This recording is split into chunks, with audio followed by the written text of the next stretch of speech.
The smell of turpentine still lingered in my nostrils when I opened my eyes to sunlight streaming through familiar curtains. My heart hammered against my ribs as I stared at the ceiling I knew by heart. The same water stain, shaped like a butterfly, the same crack running from corner to corner. This was my childhood bedroom. This was impossible. I bolted upright, my hands trembling as I grabbed the small mirror from my nightstand. The face staring back at me was 18 years old, unmarked by the years of betrayal and suffering that had aged me beyond my 25 years. No surgical scars, no hollow cheeks from months of starvation, just the round, innocent face that had trusted too easily, loved too deeply. No, no, no, I whispered, my voice cracking.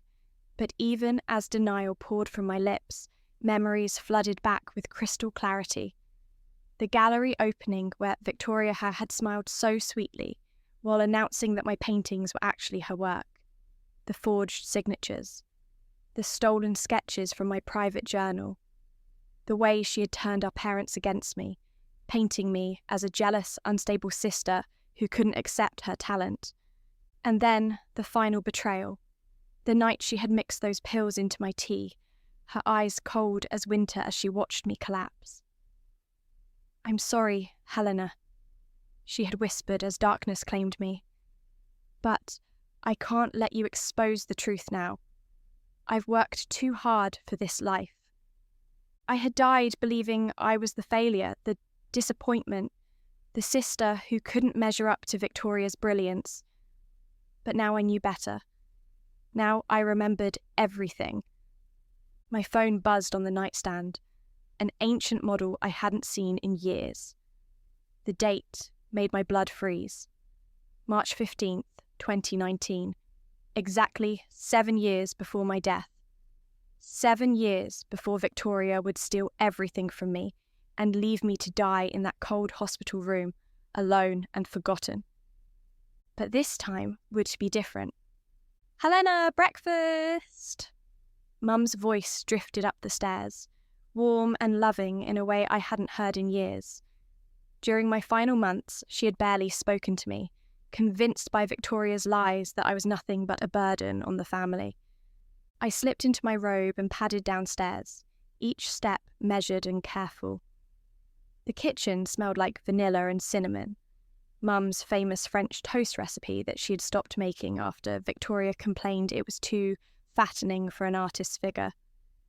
"There's my little Picasso," Dad beamed, pulling out my side chair at the breakfast table. His hair was still thick and dark, not the grey wisps I remembered from his funeral 2 years after my death.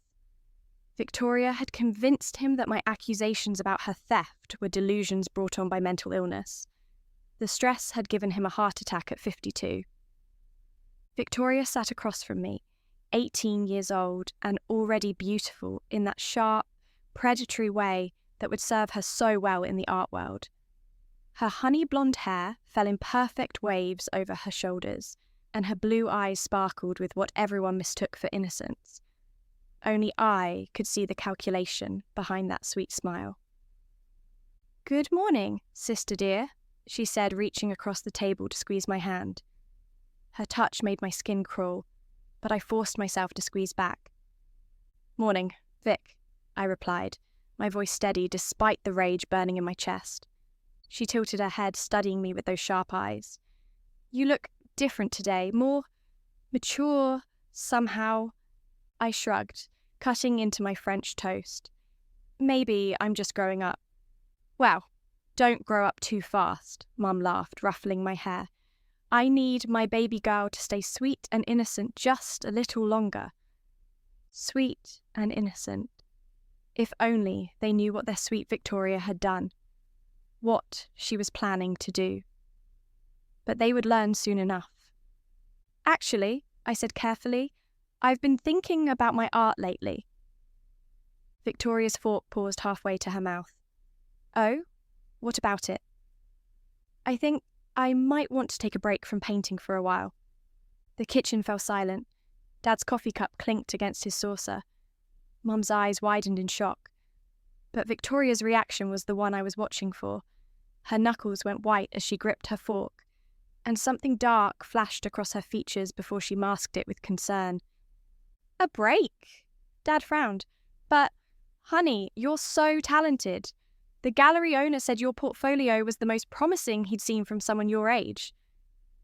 "That was just Mr. Jennings being nice," I said, my voice light and dismissive. "I'm not really that good." "Don't say that." Victoria's voice came out sharper than she intended, and she quickly softened it. "I mean, you shouldn't put yourself down like that. Your art is beautiful, Helena. You can't just stop." The desperation in her voice was music to my ears. Without my paintings to steal, what would Victoria do? Her own artistic skills were mediocre at best. She had always relied on copying my techniques, my colour palettes, my compositions. She needed my work to build her reputation. "I just think maybe I should focus on other things," I continued, stabbing another piece of French toast. "Like maybe studying business or literature." "Literature?" Mom looked puzzled. "But you've never shown interest in literature before." "People change," I said with a shrug. "I'm feeling different lately. Like I want to explore new parts of myself." Victoria leaned forward, her eyes intense. "Helena, you can't give up on painting. It's who you are. It's your gift." "Is it really my gift if I'm not even that good at it?" I asked innocently. "You are good at it." The words burst out of Victoria with surprising force. She caught herself and took a deep breath. "I just mean, you shouldn't give up so easily. Maybe you just need some inspiration, some guidance." Here it came. The first move in her long game. "What kind of guidance?" I asked, playing my part perfectly. "Well," Victoria said, her voice taking on that honey-sweet tone that had fooled everyone for years. "I've been reading about famous artists and their techniques. Maybe I could help you study them. We could look at your paintings together and figure out how to improve them." Translation: she wanted access to my work so she could study my style more closely, maybe even take pictures to copy later. In my original life, I had been so grateful for her interest, so touched that my older sister wanted to help. I had given her complete access to my studio, my sketches, my private artistic thoughts. "That sounds wonderful, dear," Mum said warmly. "It's so nice to see you girls supporting each other." "Yes," I said slowly, meeting Victoria's eager gaze. "That does sound interesting."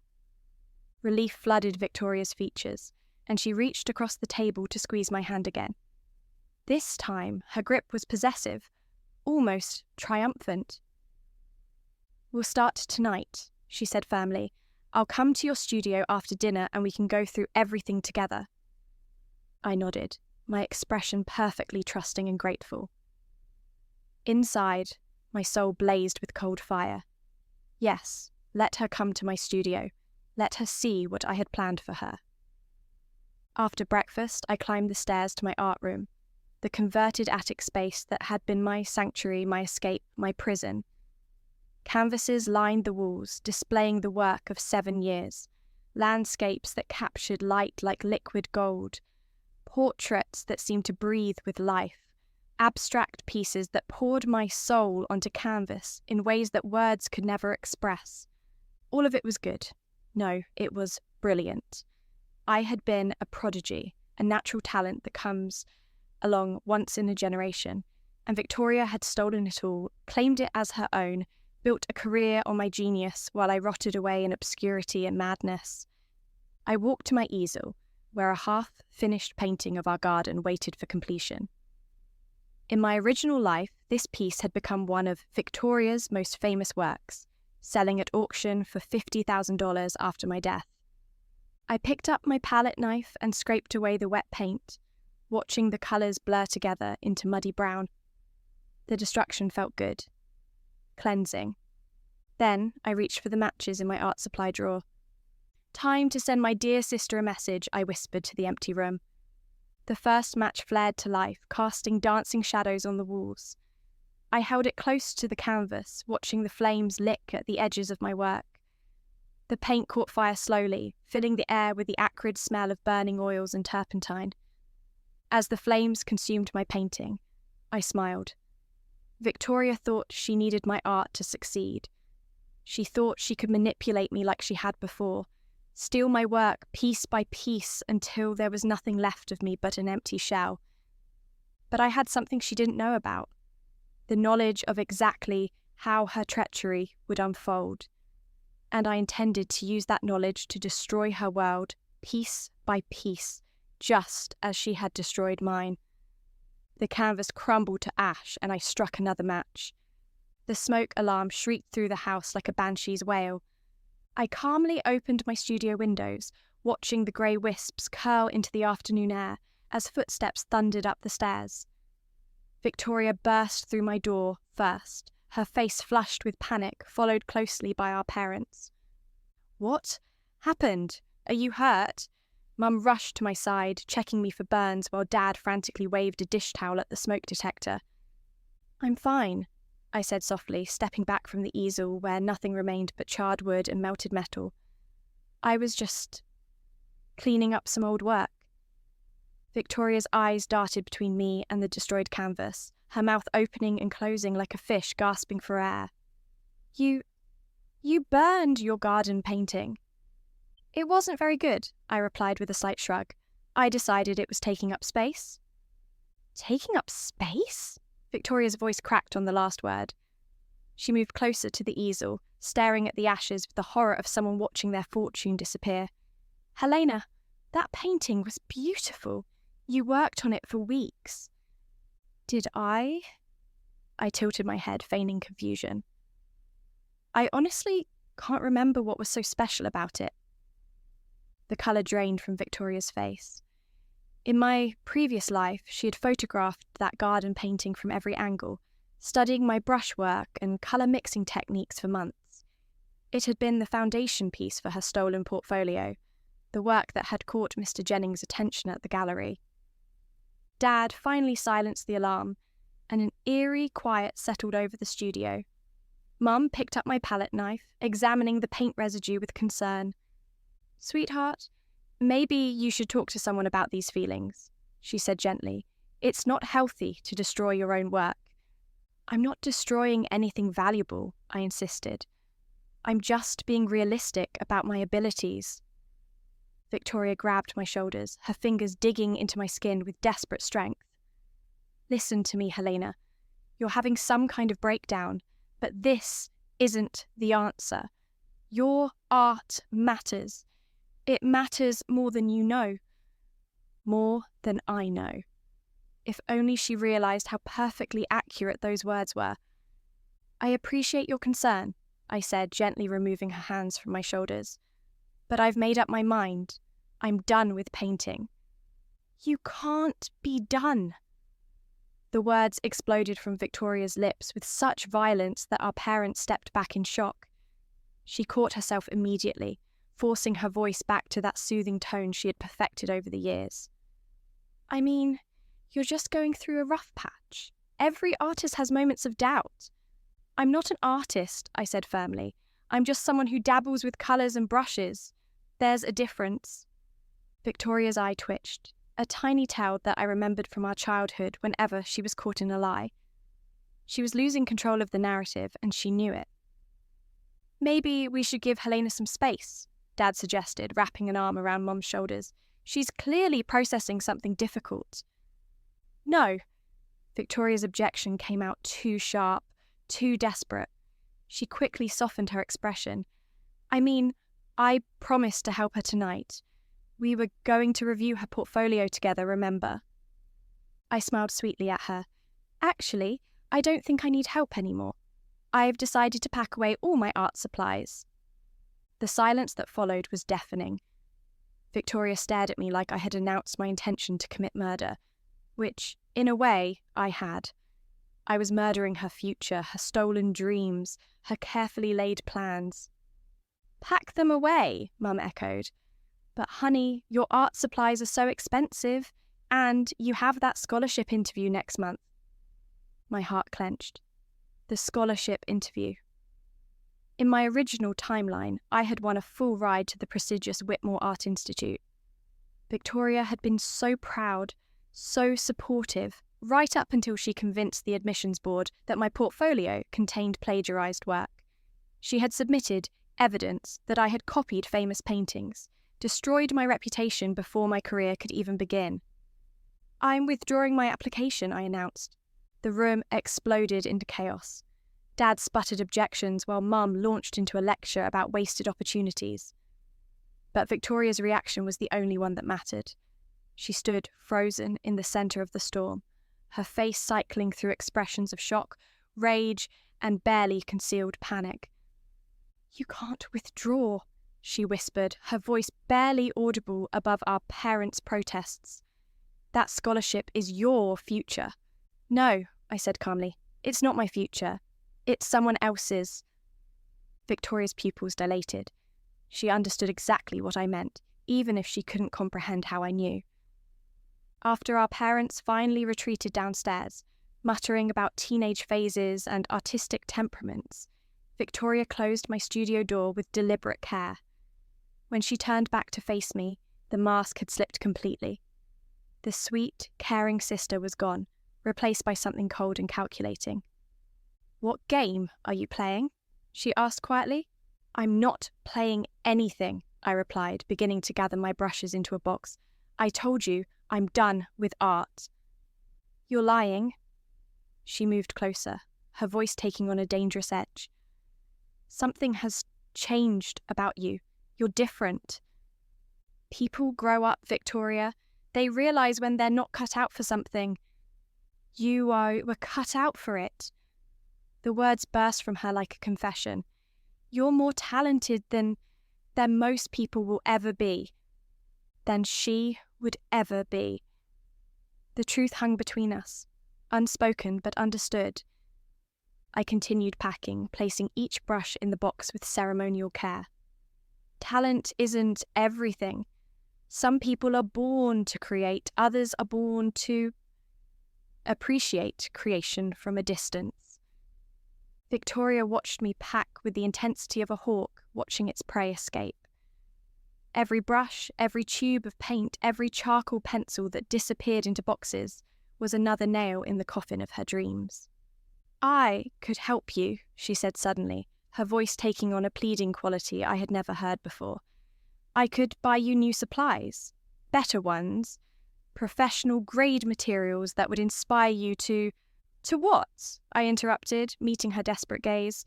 "To create masterpieces that someone else will take credit for." The words hit their target with surgical precision.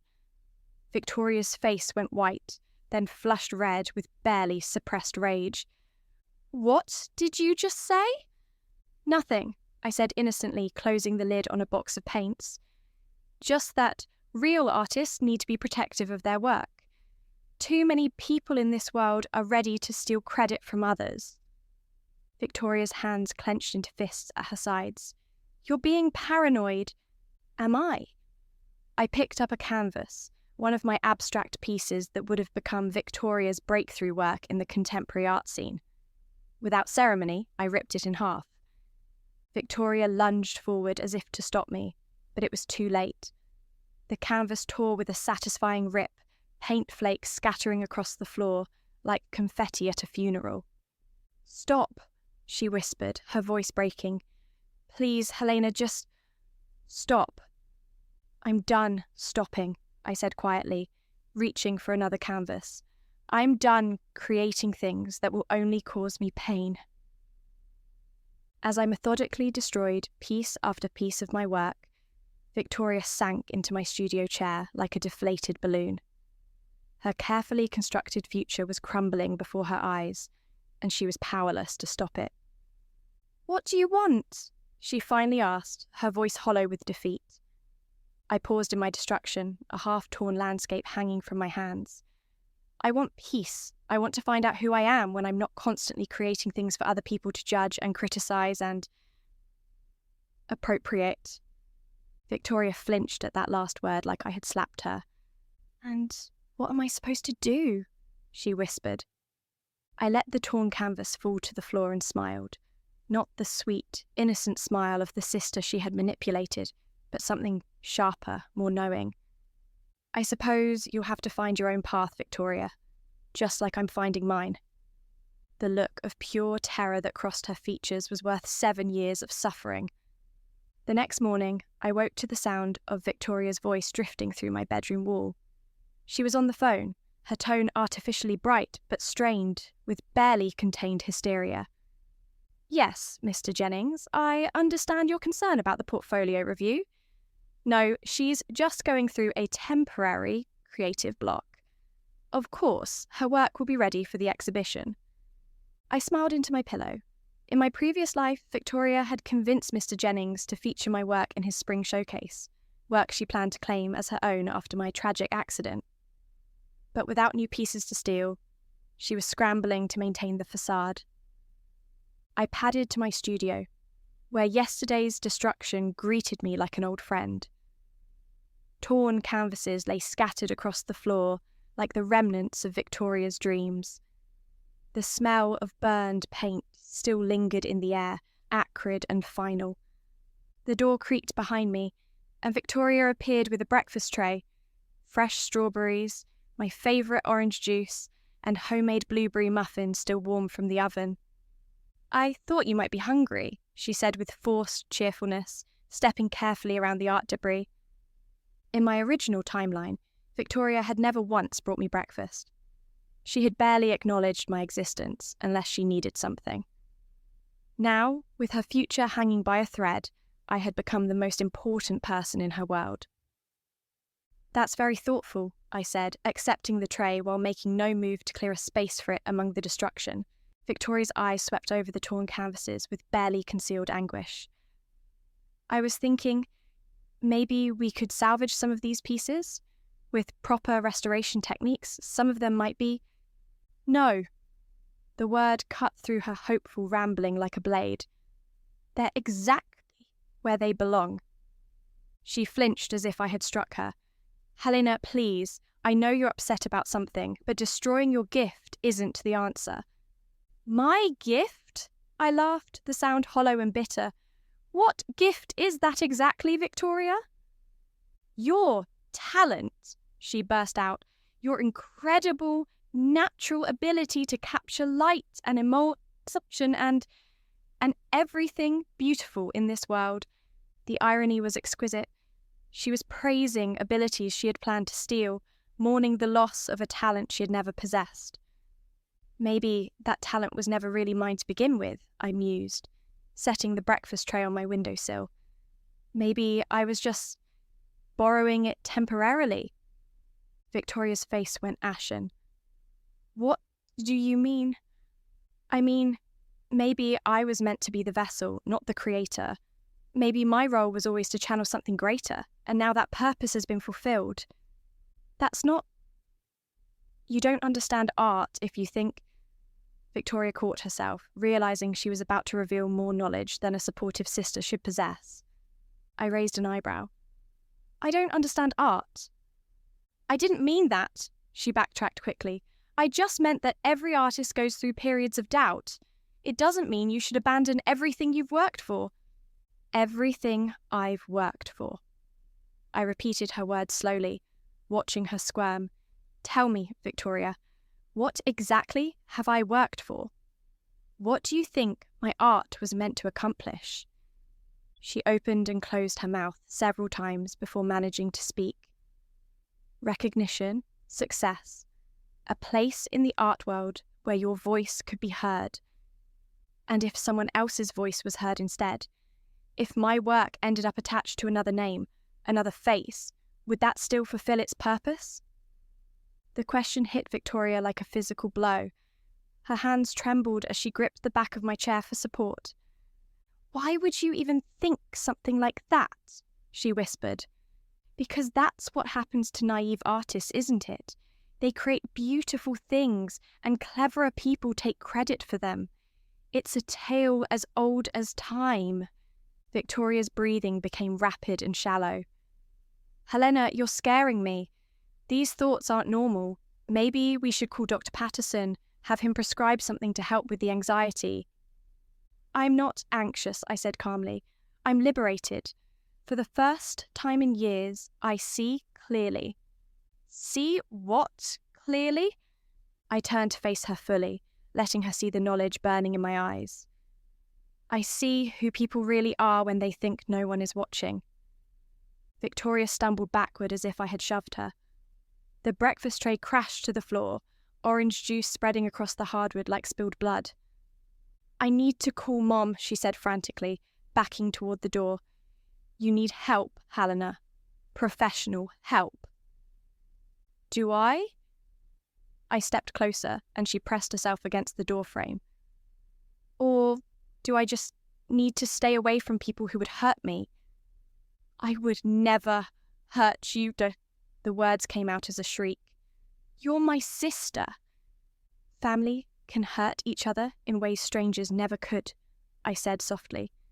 They know exactly where to strike to cause the most damage. Victoria fled downstairs, her footsteps pounding like gunshots. Within minutes, I heard her voice again, this time speaking to our parents in urgent, worried tones. She's having some kind of breakdown, destroying all her work, saying paranoid things about people stealing from artists. I think she needs professional intervention. The setup was masterful, exactly as I remembered from my first life. Victoria positioning herself as the concerned sister while painting me as unstable, paranoid, potentially dangerous. In my original timeline, this conversation had been the first step toward having me committed for my own safety.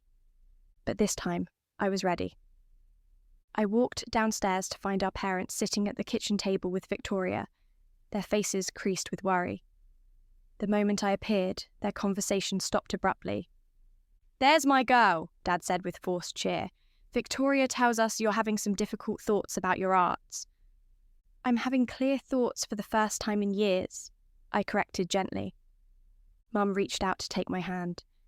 Sweetheart, sometimes when we're under pressure, our minds can play tricks on us.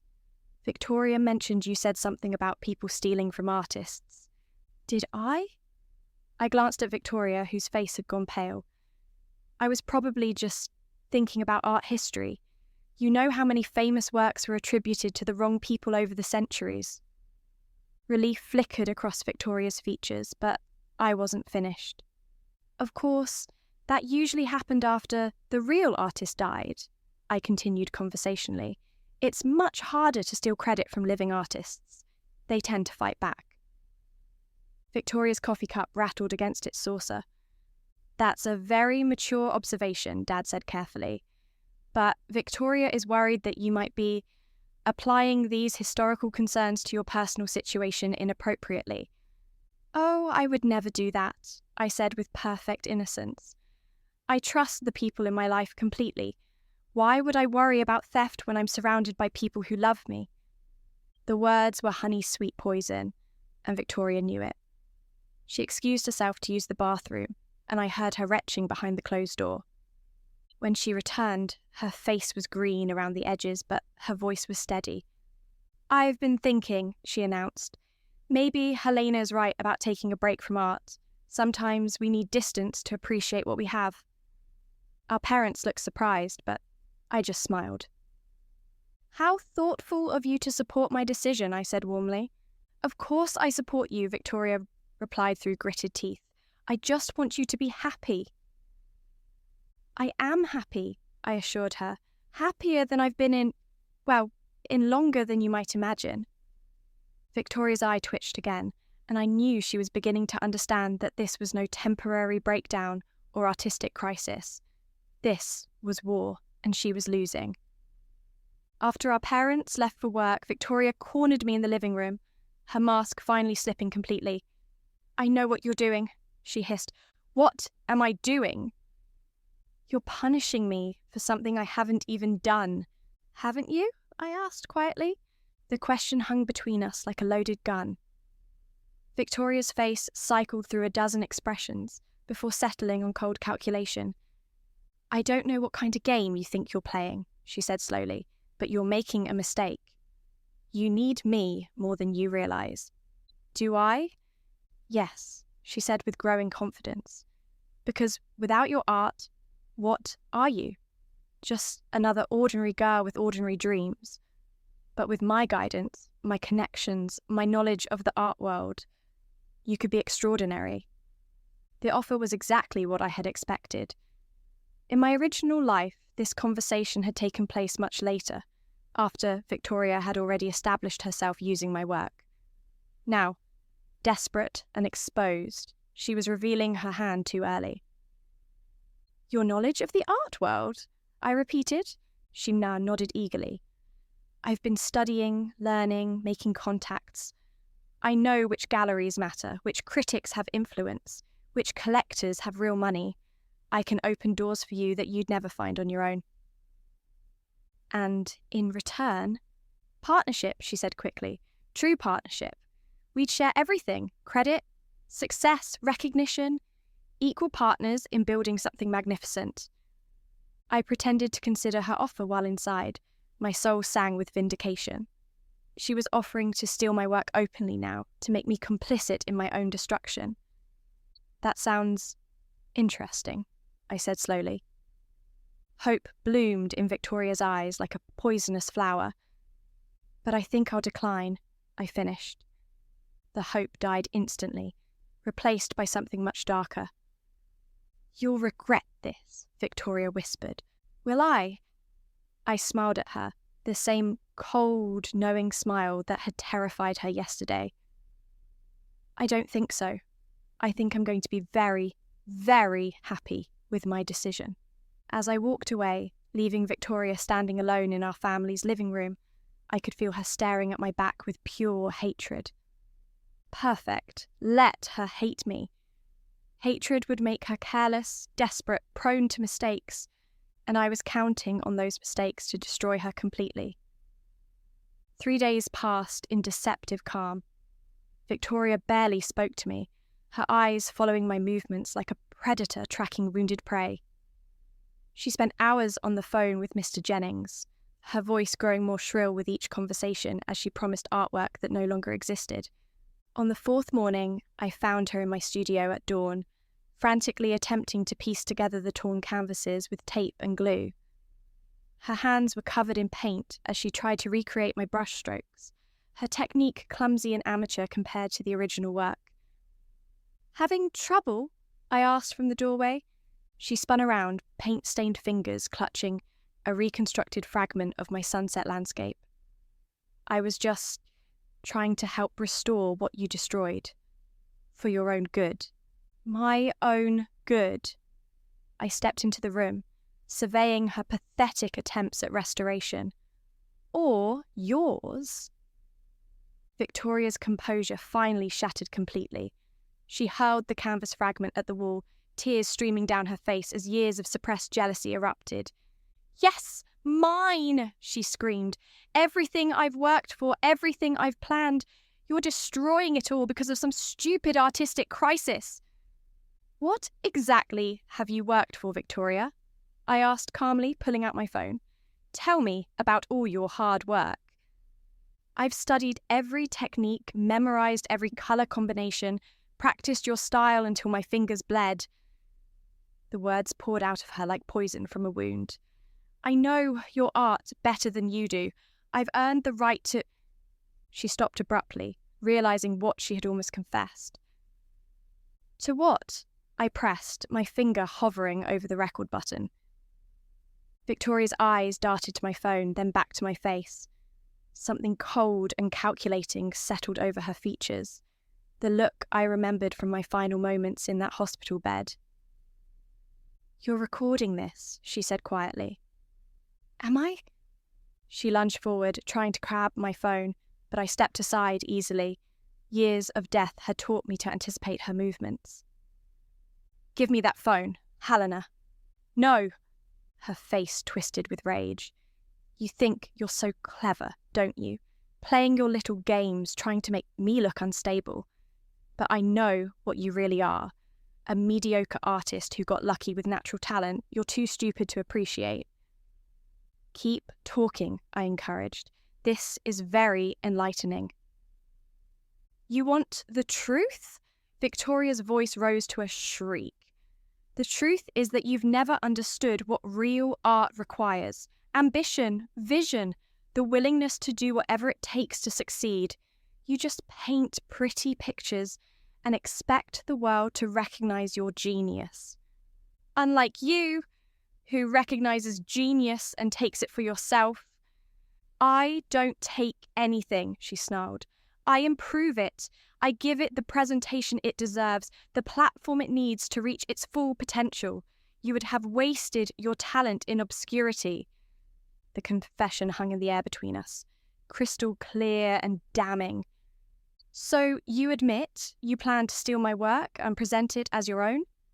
Victoria froze, the blood draining from her face as she realised what she had just said. Her eyes locked onto my phone, where the record button glowed red like an accusation. Delete that, she whispered. I don't think so. Delete it! She lunged at me again, her nails raking across my arm as she tried to claw the phone away. I stumbled backward, crashing into my easel, as Victoria's desperation transformed her into something feral and dangerous. You can't prove anything, she gasped, trying to pin me against the wall. It's just the ravings of a mentally unstable girl who destroyed her own artwork. Is it? I twisted away from her grasp and held up the phone. Because I think our parents, Mr. Jennings and the Whitmore Admissions Committee might find this very interesting. Victoria went perfectly still. You wouldn't. Wouldn't I? I smiled that cold, knowing smile that had haunted her for days. After all, I'm mentally unstable, remember? Who knows what a crazy person might do? For the first time since my rebirth, I saw genuine fear in Victoria's eyes. Not panic over lost opportunities, but real, visceral terror at the prospect of exposure. What do you want? She whispered. I want you to confess everything to Mum and Dad. Today. Right now. And if I don't? I held up the phone again. Then this recording goes public, along with some very interesting evidence about your browsing history. I'm sure the art world would love to know about your research into forging signatures and creating fake provenance documents. Victoria's face went ash grey. She had no idea I knew about her detailed plans, the research into art forgery techniques, the fake documents she had prepared to establish her ownership of my work, the elaborate timeline she had constructed to steal my identity as an artist. But I remembered everything from my previous life, including the evidence the investigators had found after my death, evidence that had been dismissed as the paranoid delusions of a mentally ill girl. You can't know about that, she breathed. Can't I? The question hung between us like a death sentence. Victoria stared at me with growing horror as she began to understand that somehow, impossibly, I knew everything. How? She whispered. How do you know? I leaned closer, close enough to see my reflection in her terrified eyes. Because you told me, I said softly, right before you killed me. The words hit Victoria like a physical blow. She staggered backward, her face cycling through disbelief, recognition, and pure terror. That's impossible, she gasped. You're dead. I watched you die. Did you? I tilted my head, enjoying the look of absolute horror spreading across her features. Or did you watch me begin?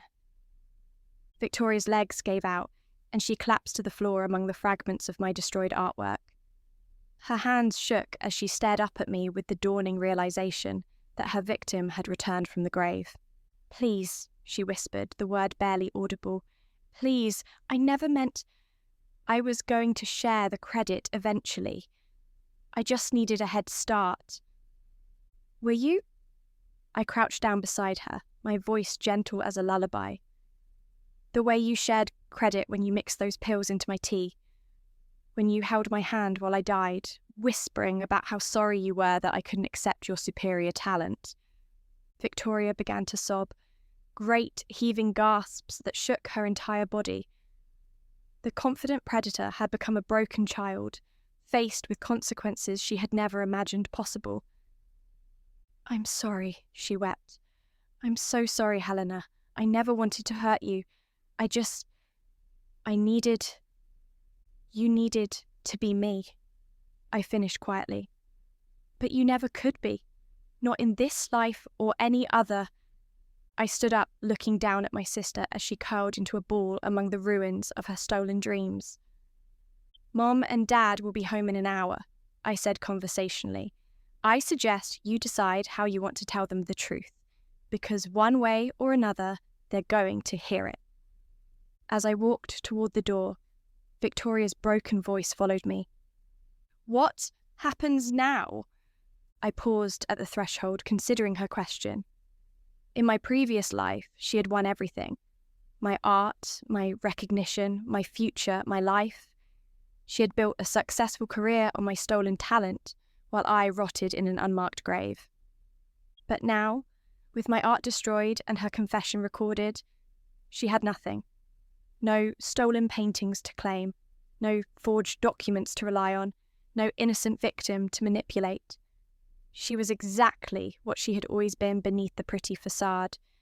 A mediocre person with delusions of grandeur and a talent only for destruction. Now, I smiled over my shoulder, the expression radiant with satisfaction.